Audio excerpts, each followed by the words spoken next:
Hello student, I am R K Jha. आज हम आपके लिए फिजिक्स चैप्टर इलेक्ट्रिसिटी का पार्ट 3 लेके आए हैं क्लास 10th के लिए। आज के इस वीडियो में हम समझेंगे system of resistors in series. इस पार्ट में आज हम समझेंगे कि सीरीज कनेक्शन क्या होता है, डिमेरिट ऑफ सीरीज कनेक्शन क्या है, सीरीज कनेक्शन का न्यूमेरिकल एक्सप्रेशन क्या होता है, R बराबर R1 plus R2 plus R3 plus dot dot, और एमीटर का कनेक्शन हम कैसे करते हैं और क्यों करते हैं। तो आज हम इन बातों को इस वीडियो के माध्यम से आज हम चर्चा करेंगे। तो चलिए शुरू करते हैं। System of resistors in series. Suppose कीजिए कि मेरे पास ये 3 मार्कर है, ठीक। तो सबसे पहले तो हम ये समझेंगे कि रेसिस्टर क्या होता है। तो रेसिस्टर का मतलब होता है कि जिसमें रेसिस्टेंस ऑफर होता है या जिसका प्रॉपर्टीज होता है सेल्फ रेसिस्टेंस एग्जर्ट करने का, फिल करने का, वो एक रेसिस्टर हुआ। सब में कुछ ना कुछ रेसिस्टेंस होता है। तो हम जो इलेक्ट्रिकल सर्किट में जितने भी हम डिवाइस यूज करते हैं सब अपने आप में जनरली एक रेसिस्टर है। तो किसी भी रेसिस्टर का जो सिस्टम बनता है 2 तरीके से बनता है, एक सीरीज कनेक्शन और एक पैरेलल कनेक्शन। तो सीरीज कनेक्शन क्या हुआ, तो मान लीजिए मेरे पास 3 मार्कर है, थोड़ा देर के लिए हम इसको रेसिस्टर समझते हैं। तो तीनों मार्कर को अगर हम ऐसे इंड टू इंड जोड़ दें तो ये क्या बन जाएगा, सीरीज कनेक्शन, ठीक है। सीरीज का मतलब होता है कि जब आपके पास कई रेसिस्टर्स हैं जिसमें सारे रेसिस्टर्स को आप इंड टू इंड कनेक्ट करते हैं, जहां से कोई जंक्शन नहीं बनता है, जहां से पॉइंट ऑफ डिवीजन नहीं बनता है, उसके इंड को, दोनों इंड को डायरेक्ट हम बैटरी के साथ कनेक्शन दे देते हैं, उसको हम सीरीज कनेक्शन करते हैं। क्लियर। तो अभी आप इसमें भी देखिए कि ये R1, R2 और R3 ये रेसिस्टर का सिंबल है और इसको हमने 3 रेसिस्टर दिया है, इसलिए तीनों रेसिस्टर को हमने नाम दिया R1, R2 और R3 नाम दिया गया है। और ये 2 एरो है, ये जो एरो है यहाँ हमने I लिखा है। I का मतलब करंट होता है, मतलब करंट का कन्वेंशनल डायरेक्शन प्लस से माइनस की तरफ होता है। और ये E का मतलब हुआ इलेक्ट्रॉन, जहाँ इलेक्ट्रॉन का कन्वेंशनल डायरेक्शन माइनस से प्लस की तरफ होता है। ये हमेशा याद रखना है कि करंट का डायरेक्शन प्लस से माइनस की तरफ लेंगे और इलेक्ट्रॉन का डायरेक्शन जो है माइनस से प्लस की तरफ लेंगे, ठीक है। दूसरा कि एमीटर को कनेक्शन हम जब करेंगे तो एमीटर का कनेक्शन हमेशा सीरीज में करेंगे। तो यहाँ क्वेश्चन है कि कनेक्शन ऑफ एमीटर, एमीटर का कनेक्शन हमेशा सीरीज में करते हैं, ठीक है। और एमीटर का जब आप कनेक्शन करेंगे तो बैटरी के माइनस को एमीटर के माइनस के साथ कनेक्ट करते हैं और बैटरी के प्लस के साथ एमीटर के प्लस का कनेक्शन होता है। ये हमेशा याद रखना है कि एमीटर का और सेल का लाइक पोल कनेक्ट करना है, ठीक है। दूसरा, एमीटर को सीरीज में कनेक्ट करना है। तो एक क्वेश्चन आता है कि एमीटर का कनेक्शन कैसे होता है, तो आप क्या बताएंगे कि एमीटर का कनेक्शन सीरीज में होता है। क्यों होता है, क्वेश्चन आएगा कि why ammeter is connected in series. तो इसमें हम ये बताते हैं कि एमीटर का कनेक्शन हम सीरीज में इसलिए करते हैं कि सीरीज में जो टोटल रेसिस्टेंस होता है वो बहुत ज्यादा होता है। रेसिस्टेंस ज्यादा होने के चलते इसमें करंट बहुत कम फ्लो करता है और करंट जो होता है वो हीट का डायरेक्टली प्रोपोर्शनल होता है।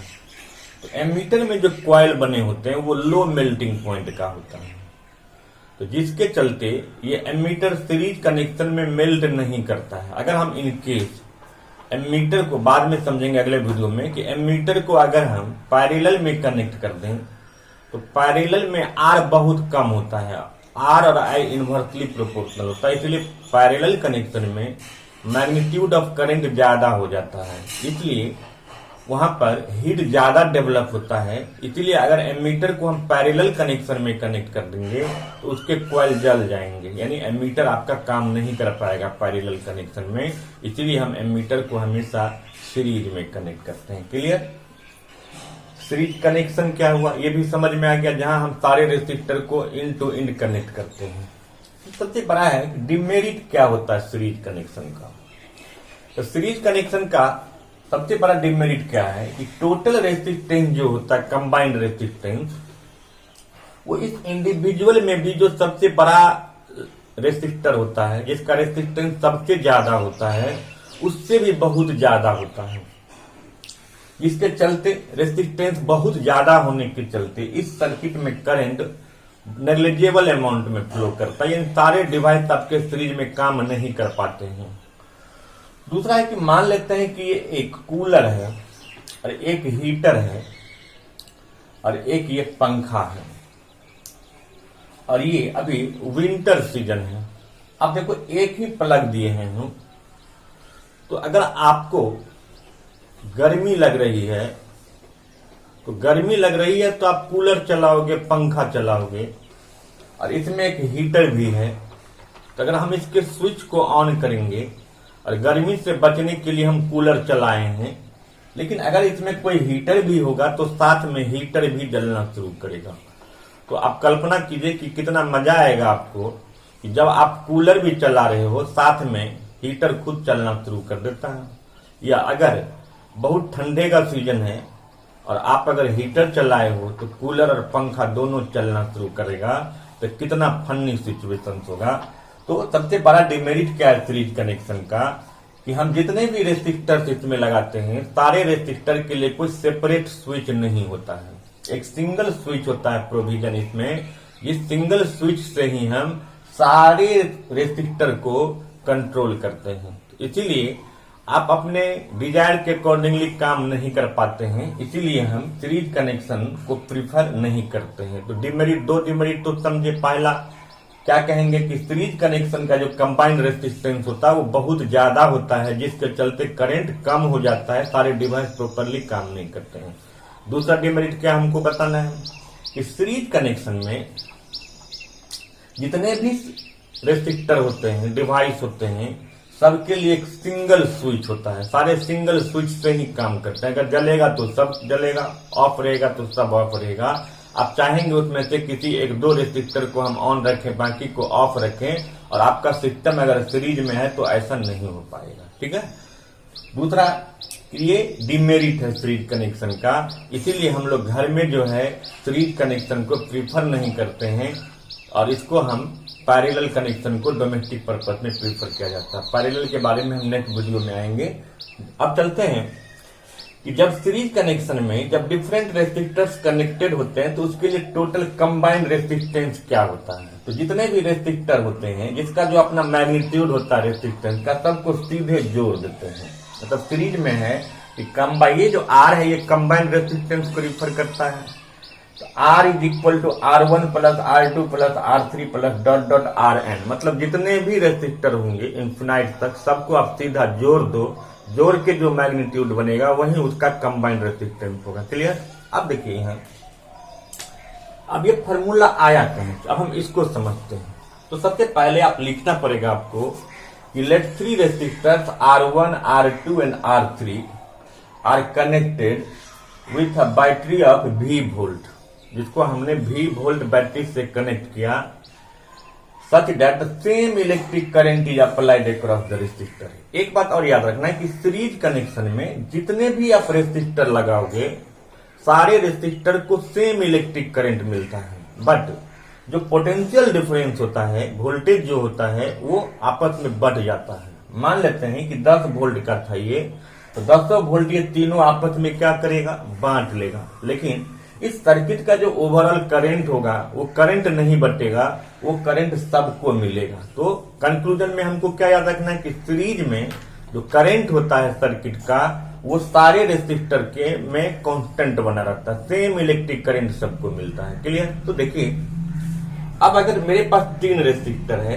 तो अब हम लिखते हैं देन, पहले क्या शुरुआत करना है कि let 3 resistor R1, R2 and R3 are connected with a battery of V volt such that same electric current I is applied across each resistor. Okay, मतलब सबको कितना रेजिस्टर करंट मिल रहा है, I एम्पियर। तो then across first resistor I कितना होगा, मान लीजिए I जो है IA है, ठीक है, और R कितना है इसका, R1। लेकिन R1 को जो वोल्ट, चूंकि ये वोल्ट बढ़ता है तो पहला रेसिस्टर को जो वोल्ट मिलेगा उसको हम V1 मानते हैं। V1 का मतलब पहला रेसिस्टर का voltage. Then V1 is equal to IR1। Clear. Across अगर हम आएंगे, across the second resistor, across the second resistor I कितना होगा, I ही मिल रहा है। इसका R कितना है, R2 है। और इसको जो वोल्टेज मिलेगा इसको हम V2 मान लेंगे और V2 बराबर IR2 हो जाएगा। क्लियर। सिमिलरली थर्ड रेसिस्टर जो है, थर्ड रेसिस्टर का V3 जो होगा वो IR3 हो गया। यानी तो पहला जो रेसिस्टर है उसको वोल्ट कितना मिला, V1, दूसरा को मिला V2, तीसरा को मिला V3, और ये जो तीनों को मिला V1, V2, V3, ये तीनों मिला के हमेशा इसके बराबर होना चाहिए। मतलब ये V जो होगा वो V1 plus V2 plus V3 के बराबर हो गया। इसलिए हम इसको लिखेंगे then this V is equal to V1 plus V2 plus V3। Clear. अब यहाँ V इज इक्वल टू, अब आप देखिए V1 कितना है, IR1 है। V2 कितना है, IR2 है। V3 कितना है, IR3 है। तो V इज इक्वल टू, इसमें से I सेम है। और एक ही अभी मैंने कहा था कि सीरीज में करंट कांस्टेंट होता है, इसलिए हम यहाँ I कॉमन ले लेंगे। तो कॉमन लेने के बाद R1, R2 और R3 हो गया। आप इससे पहले यहाँ लिख सकते हो कि क्वेश्चन आएगा कि ये कहां से आया, तो हम इसको बता सकते हैं कि V1 जो है वो IR1 है, V2 जो है वो IR2 है, V3 जो है वो IR3 है। इसलिए मैंने इसका वैल्यू डाल दिया। ठीक है। वैल्यू डालने के बाद इस तीनों में I क्या कॉमन आ गया, यहां पर कॉमन हमने ले लिया। अब V is equal to IR1, R2 और ये R3 आ गया। अब ओम्स लॉ में जब हम जाते हैं तो V इज इक्वल टू क्या होता है, IR, और I क्या होता है, तो I इज इक्वल टू होता है V बाई R। इसलिए हम इस V के जगह पर IR लिख देते हैं। और हालांकि इसको लिखने की यहाँ जरूरत नहीं है, इस V के जगह पर हमने IR लिख दिया। अब ये IR is equal to IR1 plus R2 plus R3, तो ये I और ये I कैंसिल हो जाता है। और कैंसिल होने के बाद R is equal to R1, R2 plus R3। मतलब जितना भी रेसिस्टर होगा R1 plus R2 plus R3 plus dot dot जितने भी होंगे ये Rn होंगे। और ये यही सीरीज का कंबाइंड रेसिस्टेंस है कि जितने भी टोटल रेसिस्टेंस होंगे आप सीधा जोड़ दो। मान लेते हैं एग्जांपल के तौर पर कि अगर ये 5 ओम का था, ये 10 ओम का था और ये 15 ओम का था। अब क्वेश्चन आएगा कि इसका टोटल रेसिस्टेंस कितना होगा, तो हम सीधा बता सकते हैं कि 5 ओम 10 ओम कितना हो गया, 15 ओम, और ये 15 ओम हो गया। तो 15 और 15 कितना, 30 ओम इस सर्किट का टोटल रेसिस्टेंस हो गया। और अब आते हैं कि मान लीजिए कि अब अगर ये भी 12 वोल्ट था तो हमने अगर इसको 5 ओम मान लिया, सपोज ये 5 ओम है, ये 10 ओम है, ये 15 ओम है। ठीक है। तो टोटल R कितना हो गया, फॉर्मूला क्या है, R1 plus R2 plus R3। तो ये कहेंगे कि 5 प्लस 10 प्लस 15 ओम जो है इसका टोटल रेसिस्टेंस हो गया, यानी 30 ओम टोटल R मिल गया। और V कितना है इसका, तो टोटल V दिया है 12 वोल्ट। ठीक है। अब टोटल I निकाल दीजिए, I is equal to V by R, 12/30, 6 दूना 12, 6 पंचे 30, 0.4 एम्पियर। मतलब इस सर्किट का टोटल करंट 0.4 एम्पियर है। ठीक है। अब इसको एक चीज और समझते हैं। अभी जैसे आपको कहे कि जितना, जैसे 12 वोल्ट दिए हैं हम, मान लीजिए, तो तीनों जितना लेगा वोल्ट, तीनों 12 वोल्ट को आपस में बांटेगा, यानी तीनों का जो टोटल वोल्टेज होगा वो इसके बराबर होना चाहिए, 12 वोल्ट के बराबर होना चाहिए। लेकिन सीरीज में करंट कांस्टेंट होता है। अब हमको ये भी देखना है कि इसी में जब सीरीज में जब करंट कांस्टेंट होता है तो इसको टोटल कितना आया, तो सीरीज में सर्किट का जो टोटल करंट होता है वही करंट इस रेसिस्टर को भी मिलता, मतलब इसको भी 0.4 एम्पियर का करंट मिलेगा, इसको भी 0.4 एम्पियर का करंट मिलेगा, इसको भी 0.4 एम्पियर का करंट मिलेगा। अब इसको वोल्ट कितना मिलेगा? अब पहला रेसिस्टर में देखिए V = IR फॉर्मूला होता है। अब इसको I कितना मिला? 0.4 एम्पियर और इसका रेसिस्टेंस है 5, तो ये गुना करेंगे इसको 2 वोल्ट मिल गया। इसको कितना मिला? 2 वोल्ट। क्लियर? अब कितना बचा? 12 वोल्ट में से 2 वोल्ट ये ले लिया, अब 10 वोल्ट बचा है। इसका मतलब बाकी 10 वोल्ट जो है ये दोनों मिला के लिया होगा। तो अब हम इसका अगर चेक करते हैं तो फिर देखिए V = IR, लेकिन करंट तो कांस्टेंट है इसलिए 0.4 एम्पियर ही मिलेगा। गुने अगर हम 10 कर देते हैं इसको 4 वोल्ट मिल गया, 2 वोल्ट इसको मिला, 4 वोल्ट इसको मिला, तो 4 × 2 = 6 वोल्ट हो गया। तो 12 वोल्ट में से ये दोनों मिला के 6 वोल्ट ले लिया। अब कितना बचा होगा? 6 वोल्ट। ये इसको लिया होगा, इसको भी चेक करके देख लेते हैं। फिर V = IR, तो I कितना? 0.4, इसका 15 है, तो 15 × 7 यानी 6 वोल्ट इसको मिल गया। क्लियर? तो अब आप चेक करोगे, ये 2 वोल्ट लिया, ये 4 वोल्ट लिया, ये 6 वोल्ट लिया, तो कुल अगर हम देखते हैं तो इसके बराबर हो जाता है। तो इससे आपको समझ में आ गया कि नहीं, सीरीज में सही में क्या जो वोल्टेज होता है वो बढ़ जाता है। साथ साथ एक चीज और ध्यान रखना है कि सबसे ज्यादा रेसिस्टेंस किसका था? R3 का, जो कि 15 ओम का था, मैंने मान लिया था। यहां पर एक चीज और याद रखना है कि सीरीज कनेक्शन में जिसका रेसिस्टेंस जितना ज्यादा होगा वो उतना ज्यादा वोल्टेज को क्या ड्रॉ करेगा, ले लेगा। ठीक है? जिसका रेसिस्टेंस जितना कम होगा वो उतना कम वोल्टेज को लेगा, लेकिन करंट हमेशा कांस्टेंट होता है, करंट का डिस्ट्रीब्यूशन नहीं होता है। ठीक है?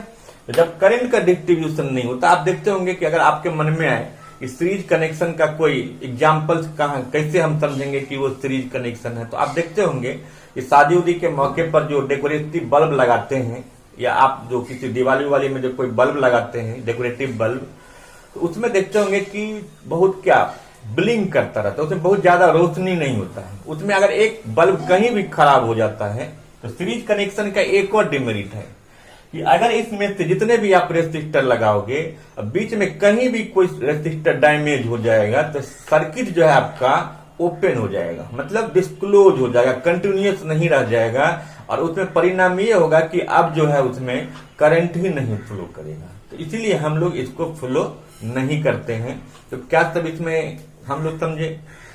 सबसे पहले समझे कि सीरीज कनेक्शन क्या होता है। तो सीरीज कनेक्शन में आपने समझ गया होगा कि जब डिफरेंट रेसिस्टर को हम एंड टू एंड कनेक्ट करते हैं, जहां पर कोई जंक्शन नहीं होता, उसको हम सीरीज कनेक्शन करते हैं।